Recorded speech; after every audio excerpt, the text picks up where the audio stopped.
Welcome everyone to Friday and also to today's raiding update, which also happens to be the day 1316 years ago where Princess Abe gets promoted to Empress Genmei, one of the 11 empresses in the history of Japan. Talking about empires, today we are here to report some changes in the empire of Mythic raiding, in particular some of the specs we have talked about a few days ago after receiving nerfs. We were expecting them to be doing a little bit worse, in particular in the raid. We were talking about things like Shadow Priest, for example, things like Holy Paladin getting the worst of the set of nerfs given to the Exodia specs. So this is what we have as a situation in the raid at the moment. We can see some of the changes we have noticed after just a few days looking into the patch that nerfed and buffed a few specs, like for example the fact that now Outlaw Rogue is no longer at the very bottom of the meters. It's more like an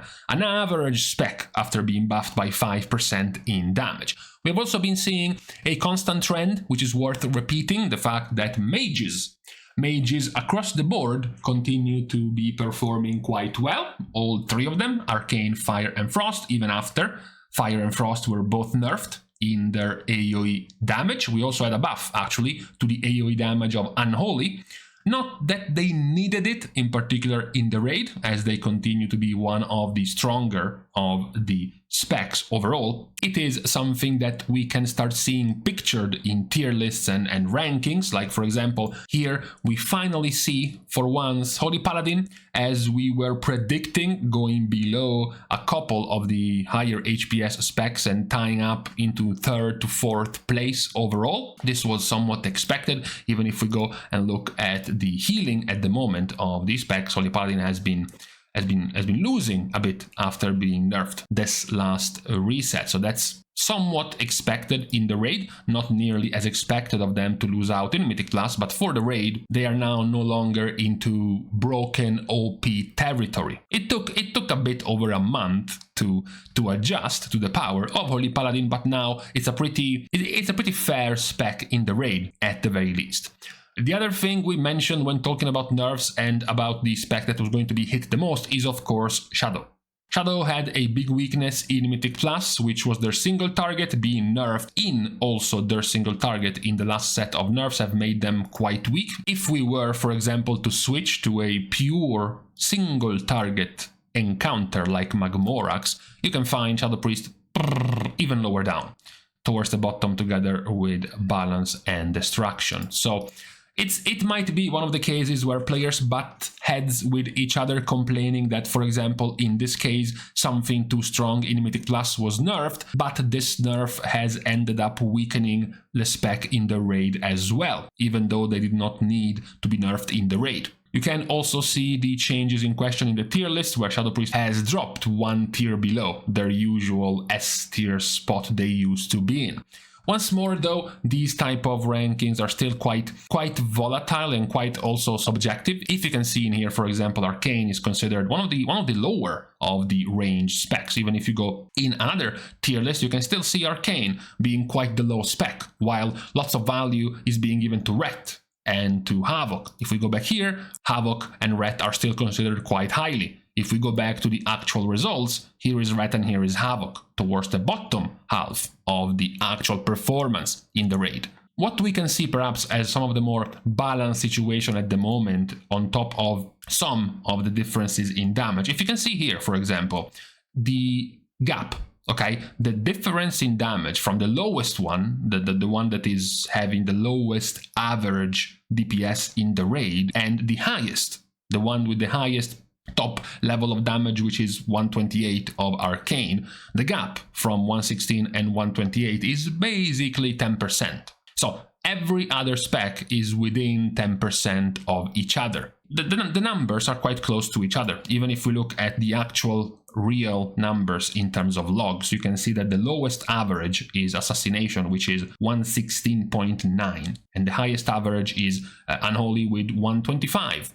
So from 116 to 125, it's even lower than a 10% gap. It's like a 7% gap between the top and the bottom in the raid, which is quite balanced. It's quite balanced. Even if you go and look at the healing, for example, in the raid, you can see that the healers are at their lowest at 129 and at their highest at 138. So that's a 9,000 HPS difference, which is also below the 10% line. It's like a 7% gap between the weakest and the strongest of the HPS healers. Once we look at, again, actual real numbers in game, the lowest is at 157, the highest is at 169. 12,000 HPS, which is, again, below the 10% gap, below the 10% difference. So all of the healers are quite close.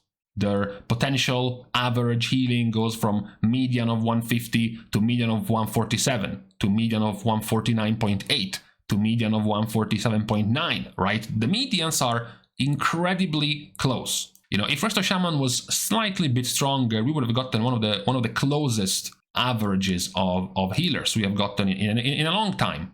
And as mentioned, so is the damage. It's quite even and balanced at the moment. Now, obviously, you might be saying, well, my friend, the raid has been out for 3 months. You know, it's not that we can clap Blizzard for their balance for something that's happening now. It's not that anyone cares now about the raid balance. Nowadays players are running in with scuffed alts, with weird comps. It's not that min-maxing your performance in the raid is that meaningful nowadays. We are kind of in the raid login phase, in the low ranks of kills phase. So it would have been better if this balance, for example, existed from week 1, right from the release of the raid tier. Talking about, at the moment, the best performing specs, the one that jumps to the eye the most, I have to say, is Affliction.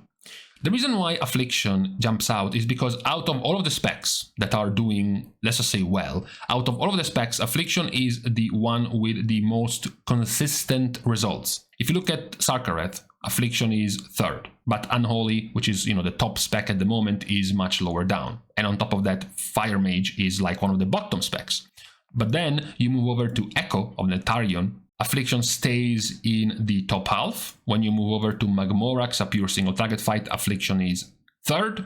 When you move down to Zeskarn, which has some extra add damage, Affliction is still in the top 6, I think, of specs. When you go down to Rashok, another pure single target spec, Affliction is again in the top 5. And then you can go to like even the early bosses, like the first boss, Affliction is 3rd, the second boss, Affliction is 3rd. So across all of the bosses, they have been performing on average at a very high level, which might be surprising, right? Because when you go back here, you see that Affliction is still just not a very popular spec. Yes, if we go back after 1 month, precisely 1 month into this tier, this was the popularity of these specs. And you can see that by comparison, Affliction is doing progress, is growing over time. Same goes for another one of the specs that received a rework after the beginning of this tier, which was Fire Mage, right? So Affliction has been growing quite a bit. Of the other specs, I wouldn't say there is anything particularly surprising being towards the top.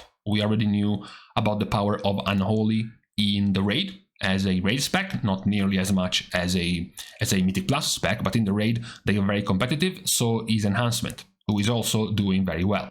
We also knew about the mage specs after the rework, Demolock, which has remained a high-level raid spec once more, even if in Mythic Plus they're not doing nearly as well. So really the one surprise has been the growth over time of Affliction Warlock, at the moment being one of the more consistent, if not the most consistent of the specs when it comes to damage across all types of encounters in this raid so far.